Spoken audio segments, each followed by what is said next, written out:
3:38 p.m. This is still Sunday the 24th of July 2022.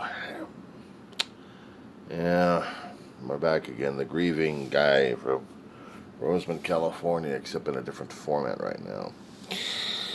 As you can see, I had an experiment concerning about cooking experiments, and what the hell happened is remember to get an apron when you're cooking.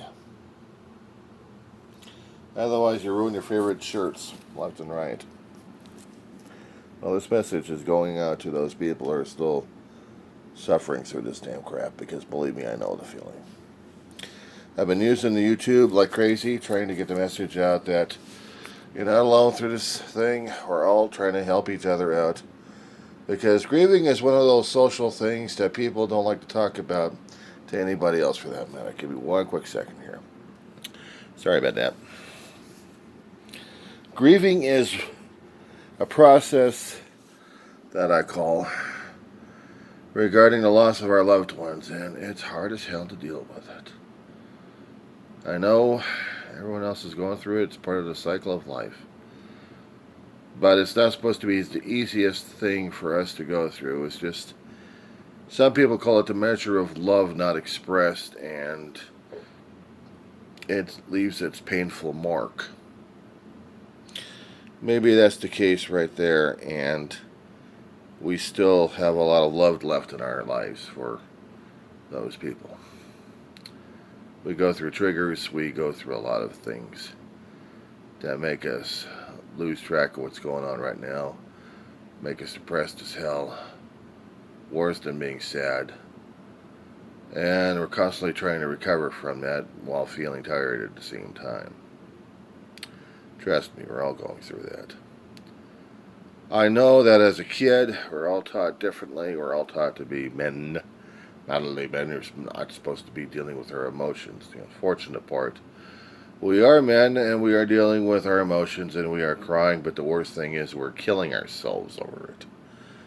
We try to leave landmarks. We try to leave notes, postings, notifications, something that attracts people's attention. They never catch it in time until the final journey is taken and you never see that person again. But for the rest of us, it's either natural causes, one way or another, that takes them out. Either by stroke or heart attack, accident, or something else, or disease. But something that takes out our loved ones, and it's hard as hell to deal with that loss or reconcile it. There is no reconciliation with it. We only have to reconcile the pain in ourselves, and all those triggers that are happening at this point over here, we recognize one way or another. And when we do, we try to avoid them. Unfortunately, some of those triggers are too common enough that they're knocking our asses off left and right. We can keep ourselves busy as much as possible in the time and in the energy that we actually have been allotted. We don't know when, we don't know how, but it is there. We take it and we take care of our things. Otherwise, we're going to be dealing with the depression left and right and just feel out of it. And the only thing I could tell you is take it easy on yourself. You're not the only one going through this stuff. I mean, if you happen to see any domiciles that are dealing with the depression just as bad as mine, you'll understand, believe me. And I can't tell you, in one room or two that may be more cluttered than usual of the evidence of depression, and not to mention the emotional heaval. The crying, the heaving of the chest to the point where your heart is screaming to stop it, otherwise it's going to stop you. The constant leakage of the mucous membranes in your eye, not to mention in the nose. Believe me, we've all been there. In the past summer, this past summer, it's been a lot worse for me. I've been trying to indicate that in a lot of my videos these days, that losing Ma back in 2013 was almost the final nail. I'm not talking about the nail to be put into the coffin. I'm talking about the nail to be taken off the damn Pandora's box Because 2018, when my brother died, everything else broke inside. Pandora's box exploded, and I practically died of personality and everything else. I've been scrabbling left and right trying to get of my old order back inside my head. The feelings and the thoughts are scrambled like crazy. And I'm scrambling like crazy trying to live a life. College student, studying like crazy, but trying to keep an emotional lid on it. It's impossible at this point. Get the triggers and I'm done. Tsunami time and I'm depressed as hell right after that. Believe me, I know how to feel. I know what you're going through. We're all going through that in the grief pages right now. We all have to get it off our chest, even if we have to scream and yell it. And we also understand that regular family and friends out there don't understand and don't want to understand. That's the problem. If they all understood about this stuff here, maybe they could have helped walk us through it. But they don't.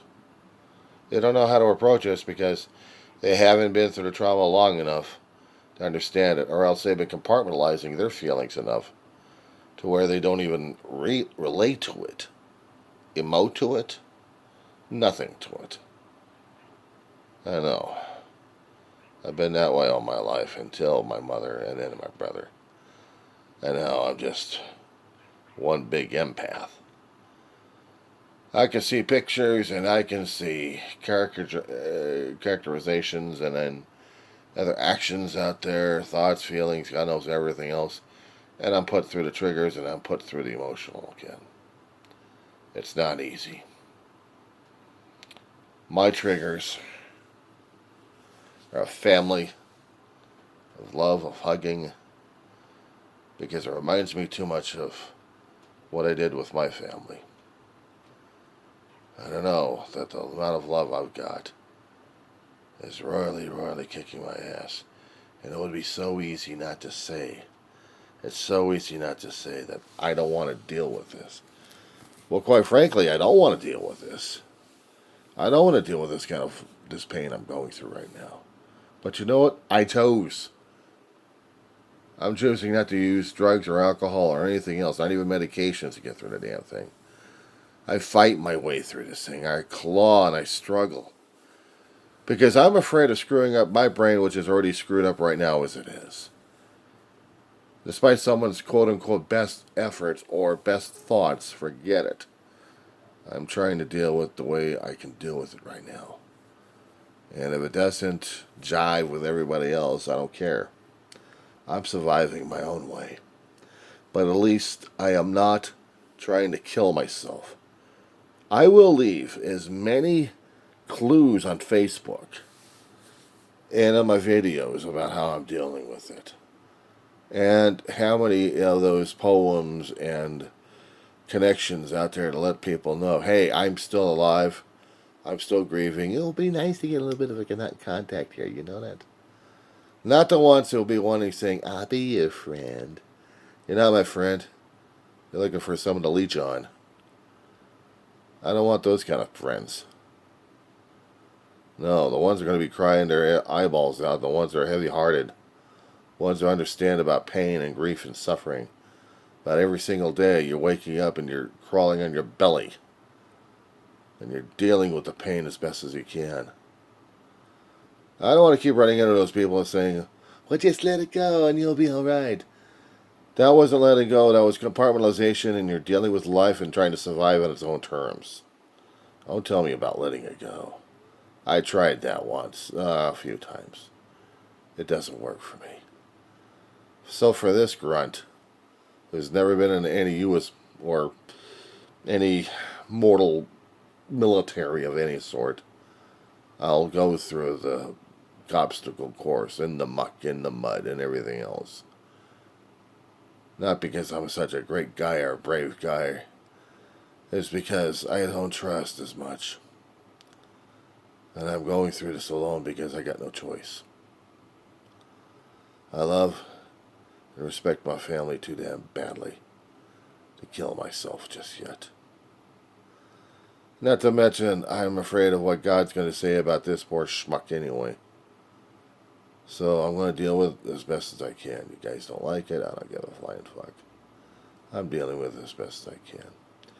So for those who are still suffering through this stuff, hang on, pals. It's one step at a time, 1 inch at a time. Not easy on some days, and other days you may have some help and support. If you are, feel grateful, take everything you got. Take it all in. If you're able to get past the pain and the grief, just for another day or two, consider it a blessing and move on. But if you're still feeling the constant depression at this point over here and you're saying there's nothing else left in life, take it another day. Because the next day may be different. The next day you may be past the damn depression. Who knows? You'll scoff at the idea. But sometimes it does work that way. At least for this kid. I'm not planning on going over there. Besides, I kept telling people left and right the true story. This is going to scare the hell out of you.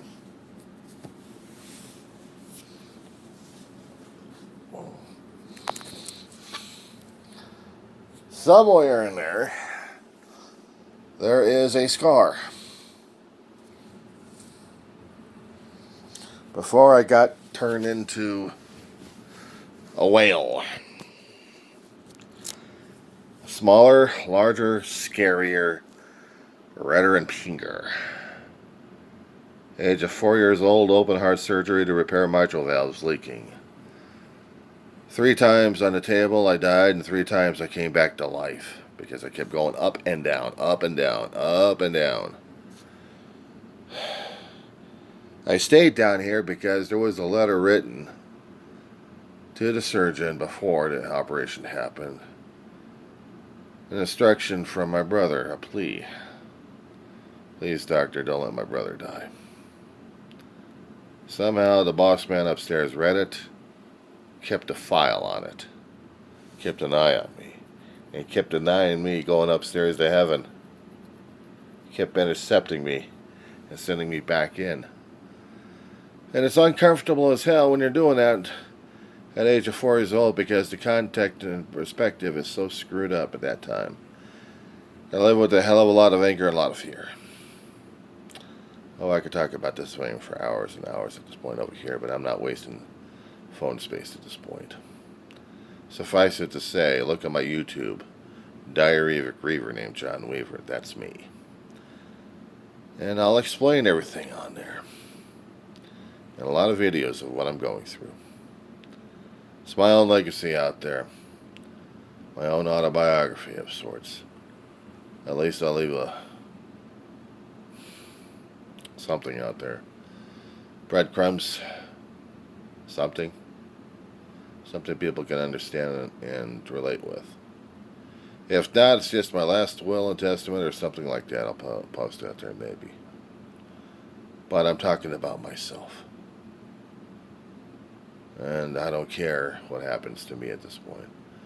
I'm 56 years old. I feel like I'm getting close to the edge. But I'm not ready to fall over just yet.